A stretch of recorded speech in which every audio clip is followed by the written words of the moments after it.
Hello friends, तो स्वागत है आपका हमारे YouTube channel MS exam study में। तो फ्रेंड्स, आज हम आपके लिए लेके आए हैं सीटेट 2023 जो कि आपका एग्ज़ाम जुलाई में होने वाला है।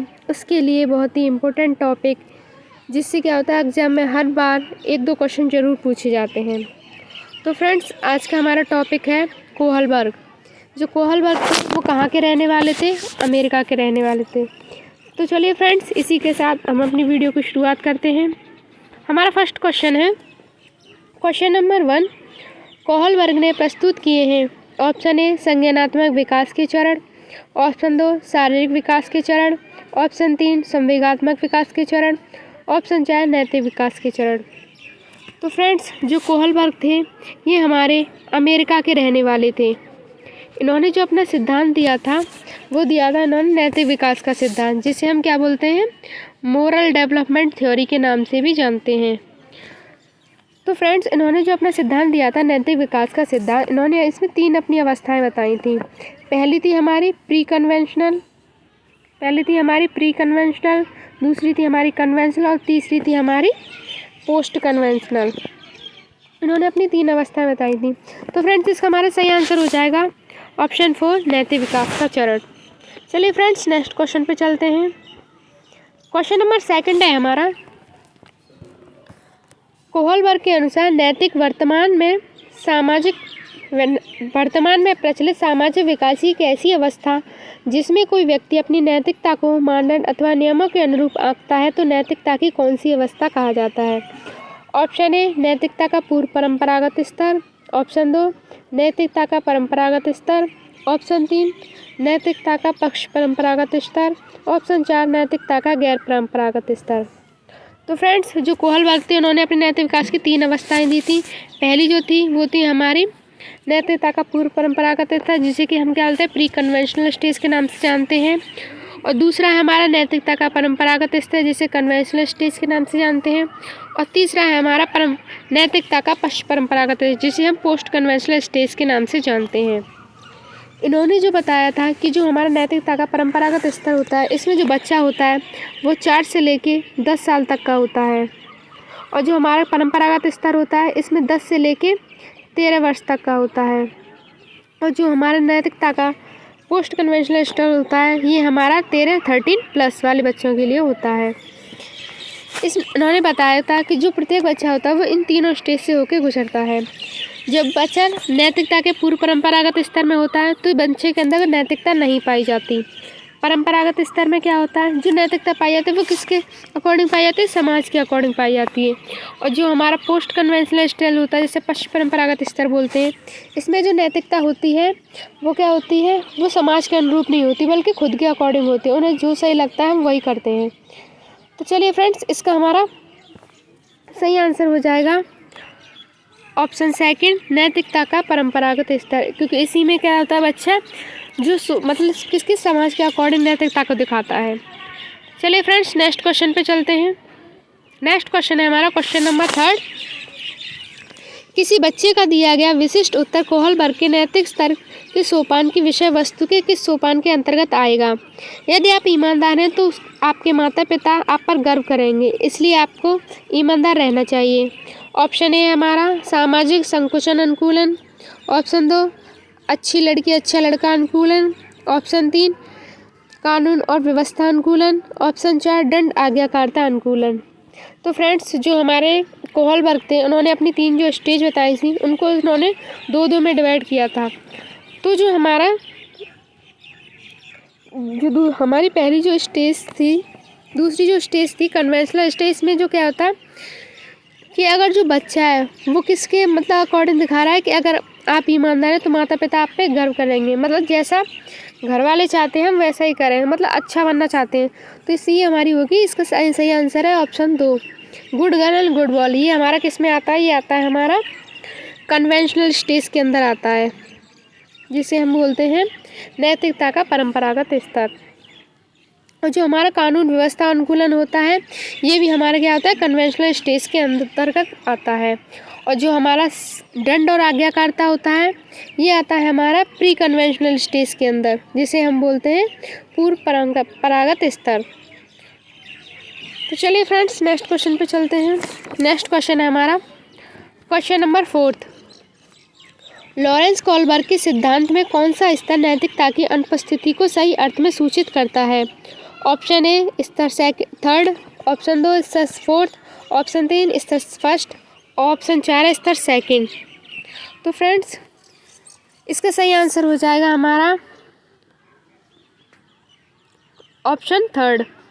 जो हमारा स्तर 1 होता है, इसमें जो बच्चा होता है उसमें नैतिकता क्या होती है? अनुपस्थित होती है। हमने पहले ही बताया था जो प्री कन्वेंशनल स्तर होता है उसमें क्या होता है, जो बच्चे होता है उसमें उसके अंदर क्या होती है? नैतिकता नहीं पाई जाती।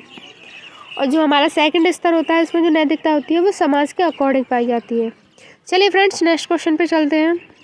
नेक्स्ट क्वेश्चन है हमारा क्वेश्चन नंबर 5। कोहलबर्ग के अनुसार शिक्षक बच्चों में नैतिक मूल्यों का विकास कर सकता है।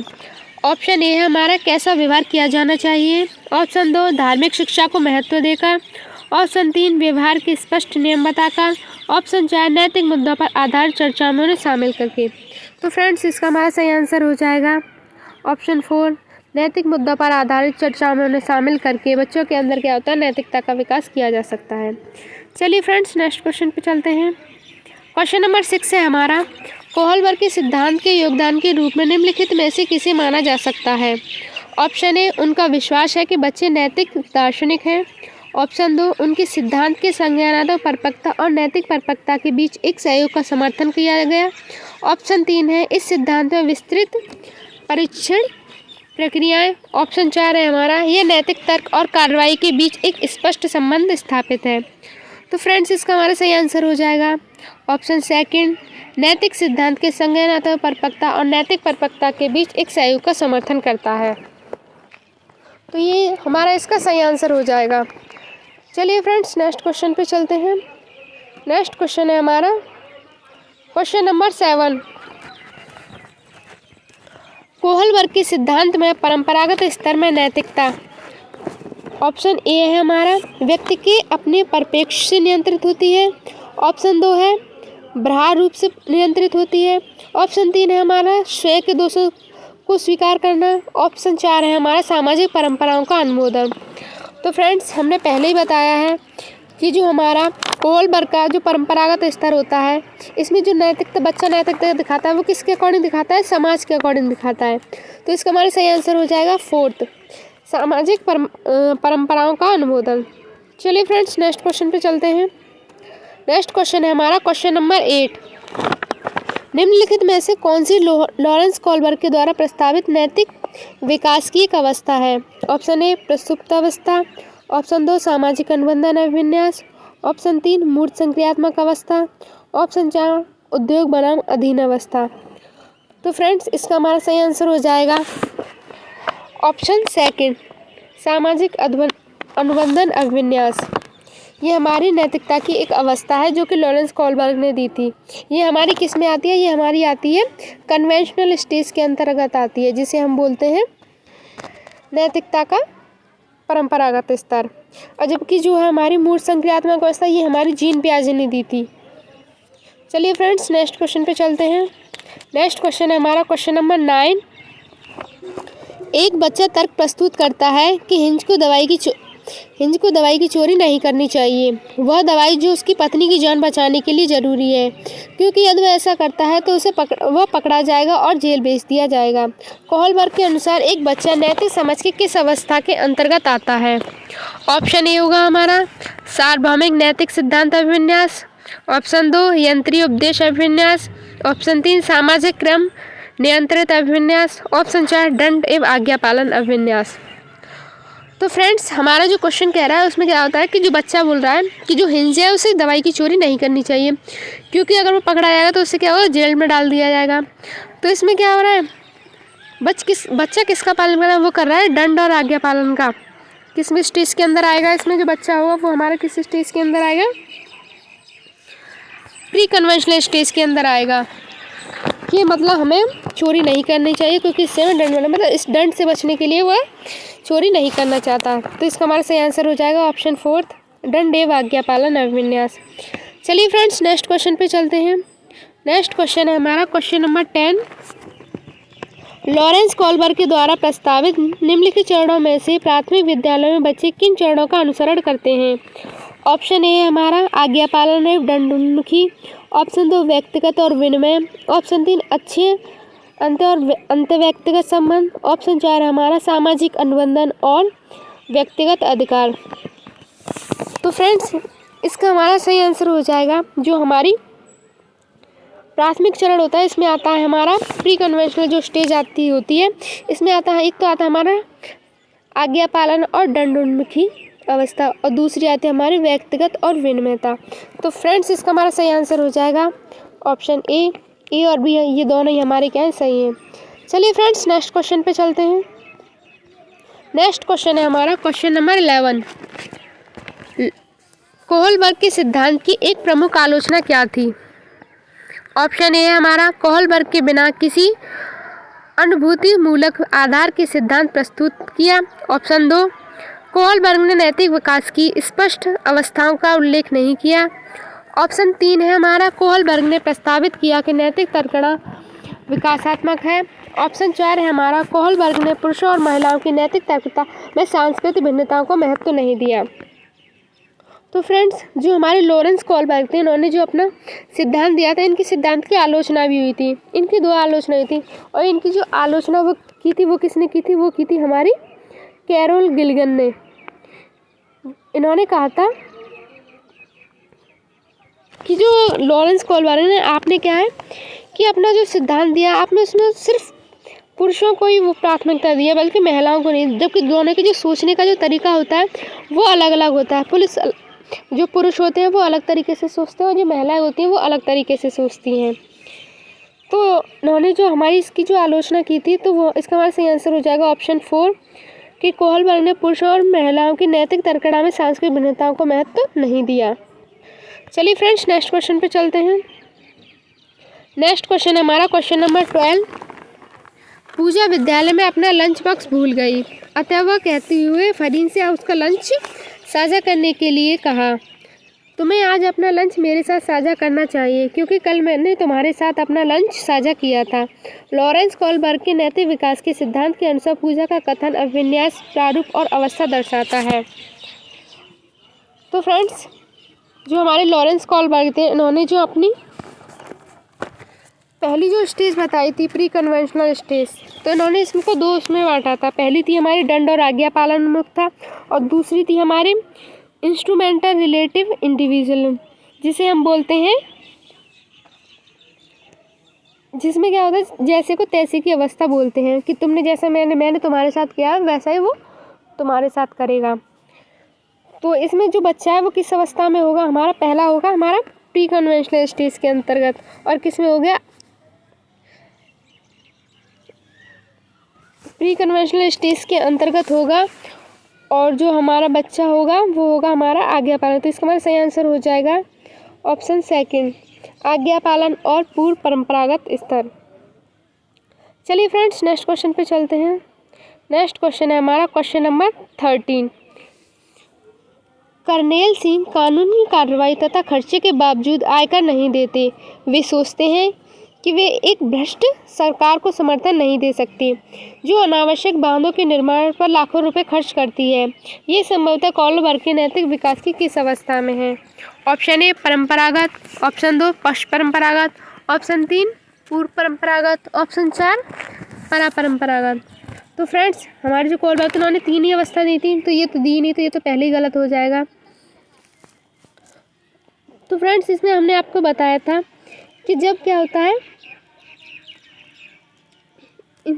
मतलब जो कानूनी कार्रवाई, सामाजिक कार्रवाई, तो इसका सही आंसर है हमारा पहला ऑप्शन है परंपरागत स्तर। चलिए फ्रेंड्स, नेक्स्ट क्वेश्चन पे चलते हैं। क्वेश्चन नंबर 14 है हमारा, निम्नलिखित में से कौन सा कोहलबर्ग के नैतिक विकास के चरणों का लक्षण है? ऑप्शन ए सभी संस्कृतियों के संबंध चरणों की सार्वभौमिक श्रृंखला, ऑप्शन 2 विभिन्न चरण और एक गर्म परंपरागत पदानुक्रम रूप में आगे की ओर बढ़ते हैं, ऑप्शन 3 चरणों का परिवर्तनशील अनुक्रम, ऑप्शन 4 विभिन्न चरण एवं अलग अलग प्रत्युत्तर ना के सामान्य प्रतिमान। तो फ्रेंड्स, इसका हमारा सही आंसर हो जाएगा ऑप्शन 4 विभिन्न चरण, अलग अलग प्रत्युत्तर और ना के सामान्य प्रतिमान। चलिए फ्रेंड्स, नेक्स्ट क्वेश्चन पे चलते हैं। क्वेश्चन नंबर 15 है हमारा, निम्नलिखित वर्णन को पढ़िए तथा कोहलबर्ग के नैतिक तर्क की अवस्था को पहचानिए। अंतःकरण के स्वचयनित नैतिक सिद्धांतों के द्वारा सही कार्य परिभाषित किया जा सकता है जो कानून एवं सामाजिक समझौते पर ध्यान दिए बिना संपूर्ण मानवता के लिए वैध है। ऑप्शन ए है हमारा सार्वभौमिक नैतिक सिद्धांत अभिविन्यास, ऑप्शन 2 यंत्री उपदेश अभिविन्यास, ऑप्शन 3 है हमारा सामाजिक अनुबंधन अभिविन्यास और ऑप्शन 4 है हमारा सामाजिक क्रम व्यवस्थित अभिविन्यास। तो फ्रेंड्स इसका हमारा सही आंसर हो जाएगा ऑप्शन ए सार्वभौमिक नैतिक सिद्धांत अभिविन्यास। इसमें क्वेश्चन में कह रहा है कि जो हमारा कानूनों तथा सामाजिक समझौतों के ध्यान में रखे बिना संपूर्ण मानवता के लिए वैध हो, मतलब वो इसमें ना समाज की सुन रहा है न किसी और की, वो कह रहा है उसे जो अच्छा लग रहा है, जो मतलब जिसमें हमारे पूरी मानवता का विकास हो वो वही काम करेगा। तो ये हमारा किस में आ जाता है, ये आता है हमारा पोस्ट कन्वेंशनल स्टेज के अंदर, उसमें भी ये आता है हमारा सार्वभौमिक नैतिक सिद्धांत अभिविन्यास। चलिए फ्रेंड्स नेक्स्ट क्वेश्चन पे चलते हैं। क्वेश्चन नंबर 16 है हमारा, बच्चों में नैतिक विकास का सिद्धांत किसने प्रतिपादित किया? Option A B.F. Skinner, option 2 Lawrence Kohlberg, option 3 Vygotsky, option 4 है हमारा अल्बर्ट बंडूरा। तो फ्रेंड्स इसका हमारा सही आंसर हो जाएगा ऑप्शन सेकंड लॉरेंस कोहलबर्ग। चलिए फ्रेंड्स नेक्स्ट क्वेश्चन पे चलते हैं। नेक्स्ट क्वेश्चन है हमारा क्वेश्चन नंबर 17, लॉरेंस कोहलबर्ग ने बच्चों और वयस्कों से संबंध किस विषय में जांच की थी? ऑप्शन ए प्रशंसा का संवेगों पर प्रभाव, ऑप्शन 2 शारीरिक विकास को प्रभावित करने वाले कारक, ऑप्शन 3 नैतिक तर्क का विकास, ऑप्शन 4 संवेगात्मक विकास का क्रम। तो फ्रेंड्स इसका हमारा सही आंसर हो जाएगा ऑप्शन ए प्रशंसा का संवेगों पर प्रभाव। चलिए फ्रेंड्स नेक्स्ट क्वेश्चन पे चलते हैं। क्वेश्चन नंबर 18 है हमारा, कैरल गिलिगन ने लॉरेंस कोहलबर्ग के नैतिक विकास की समालोचना करते हुए तर्क रखा कि कोहलबर्ग नारीवादी नैतिकता पर जोर देती है जो डैश को नकारते हैं। तो फ्रेंड्स इसका हमारा सही आंसर है ऑप्शन ए देखभाल की नैतिकता, क्योंकि जो महिलाएं होती हैं वो किससे केयर प्रोस्पेक्ट से सोचती हैं और जो कि पुरुष होते हैं वो जस्टिस यानी न्याय के प्रोस्पेक्ट से सोचते हैं। जो हमारी कैरल गिलिगन थी, इन्होंने जो लॉरेंस कोहलबर्ग थे उनकी आलोचना की थी कि इन्होंने क्या था पुरुषों को ही प्राथमिकता दी थी जबकि महिलाओं को नहीं दी। चलिए फ्रेंड्स नेक्स्ट क्वेश्चन पे चलते हैं। नेक्स्ट क्वेश्चन हमारा क्वेश्चन नंबर 19, लॉरेंस कोहलबर्ग ने बच्चों एवं वयस्कों के नैतिक तर्क का मूल्यांकन के लिए किसका प्रयोग किया? ऑप्शन ए परिकल्पित स्थितियाँ, ऑप्शन 2 कागज कलम आधारित परीक्षा, ऑप्शन 3 चित्रकला, option 4 report cards.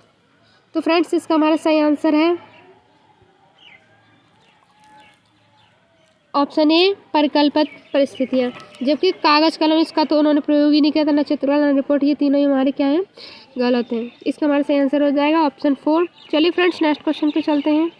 Next question है हमारा क्वेश्चन नंबर 20, लॉरेंस कोहलबर्ग की नैतिक तर्क सिद्धांत के अनुसार बच्चे किस चरण में विशेष रूप से जानबूझकर इस तरीके से व्यवहार करते हैं जिससे माता पिता और अध्यापक सकारात्मक रूप से प्रभावित हों?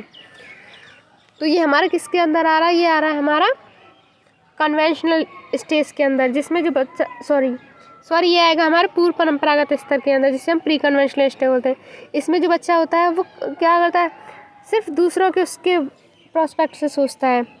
ऑप्शन ए इसका हमारा सामाजिक अनुबंधन अभिविन्यास, ऑप्शन 2 अच्छा लड़का और अच्छी लड़की अभिविन्यास, ऑप्शन 3 कानून और व्यवस्था अभिविन्यास, ऑप्शन 4 दंड और आज्ञाकारिता अभिविन्यास। तो फ्रेंड्स इसका हमारा सही आंसर हो जाएगा ऑप्शन 4 दंड और आज्ञाकारिता अभिविन्यास। चलिए फ्रेंड्स नेक्स्ट क्वेश्चन पे चलते हैं। क्वेश्चन नंबर 21 है हमारा, सामुदायिक कल्याण के प्रजातांत्रिक रूप से स्वीकृत कानून और लोक प्रथाओं के अनुसार व्यवहार करने की नैतिकता व्यवस्था कोहलबर्ग के नैतिक विकास की किस अवस्था में परिलक्षित होती है? ऑप्शन ए पूर्व परंपरागत चरण, ऑप्शन 2 स्तर सेकंड परंपरागत चरण, ऑप्शन 3 स्तर थर्ड उत्तर परंपरागत चरण, ऑप्शन 4 स्तर सेकंड और स्तर थर्ड दोनों। तो फ्रेंड्स हमने आपको बताया था कि जो जो मतलब जो बच्चा होता है वो सामुदायिक प्रजातांत्रिक कानूनों के उस हिसाब से सोचता है, तो वो हमारा किसके अंदर आएगा, कन्वेंशनल स्टेट्स के अंदर आता है। तो इसका हमारा सही आंसर हो जाएगा ऑप्शन सेकंड। चलिए फ्रेंड्स नेक्स्ट क्वेश्चन पे चलते हैं। नेक्स्ट क्वेश्चन है हमारा क्वेश्चन नंबर 22। अनु का तर्क है कि केवल समाज ही तय कर सकता है कि क्या सही है, व्यक्तिगत रूप से नहीं। लॉरेंस कोलबर्ग नैतिक विकास सिद्धांत के अनुसार यह उदाहरण किस चरण को दर्शाता है। ऑप्शन ए हमारा आज्ञा पालन एवं दंड अभिविन्यास। ऑप्शन 2 अच्छा लड़का और अच्छा लड़की अभिविन्यास। ऑप्शन 3 अधिकारिता एवं सामाजिक क्रम व्यवस्था अभिविन्यास। ऑप्शन 4 है हमारा सार्वभौमिक नैतिक सिद्धांत अभिविन्यास। तो इसका हमारा सही आंसर हो जाएगा ऑप्शन सेकंड, अच्छा लड़का और अच्छी लड़की अभिविन्यास। चलिए फ्रेंड्स नेक्स्ट क्वेश्चन पे चलते हैं। नेक्स्ट क्वेश्चन है हमारा क्वेश्चन नंबर 23। नूरी इस तर्क हमारे समाज के प्रति कुछ दायित्व हैं और उस दायित्व से हमेशा नियमों का पालन करना चाहिए। डैश के आधार पर अपनी क्रियाओं का निर्णय लेती है। लॉरेंस कोलबर्ग के अनुसार नूरी इस समय नैतिक तर्कता की किस अवस्था में है। ऑप्शन ए पूर्व अभिसामाजिक। ऑप्शन 2 अभिसामाजिक। ऑप्शन 3 अभिसामाजिक पश्चात। ऑप्शन 4 औपचारिक अभिसामाजिक। तो फ्रेंड्स इसका हमारा सही आंसर हो जाएगा ऑप्शन ए पूर्व अभिसामाजिक, क्योंकि जो नूरी है वो अपनी नैतिकता किसके अकॉर्डिंग दिखा रही है, समाज के अकॉर्डिंग, कि समाज ने जो नियम बताए हैं उन्हीं को हमें पालन करना चाहिए। तो ये हमारे किस में आ जाता है, पूर्व सामाजिक में आएगा, अभिसामाजिक। चलिए फ्रेंड्स नेक्स्ट क्वेश्चन पे चलते हैं और ये हमारा लास्ट क्वेश्चन है क्वेश्चन नंबर 24। लॉरेंस कोलबर्ग के द्वारा प्रतिपादित नैतिक विकास के किस स्तर पर व्यक्ति यह तर्क करते हैं कि मानवाधिकार व न्याय सबसे जरूरी है, भले ही वह सामाजिक कानून के खिलाफ हों। ऑप्शन ए हमारा आज्ञा पालन दंड अभिविन्यास। ऑप्शन 2 अच्छा लड़का और अच्छा लड़की अभिविन्यास। ऑप्शन 3 हमारा अधिकारिता एवं सामाजिक क्रम व्यवस्था अभिविन्यास। ऑप्शन 4 है हमारा सार्वभौमिक नैतिक सिद्धांत अभिविन्यास। तो फ्रेंड्स इसका हमारा सही आंसर हो जाएगा ऑप्शन 4 सार्वभौमिक नैतिक सिद्धांत अभिविन्यास, क्योंकि इसमें जो लॉरेंस कोलबर्ग कह रहे हैं जो नैतिकता है वो किसके अकॉर्डिंग दिखाई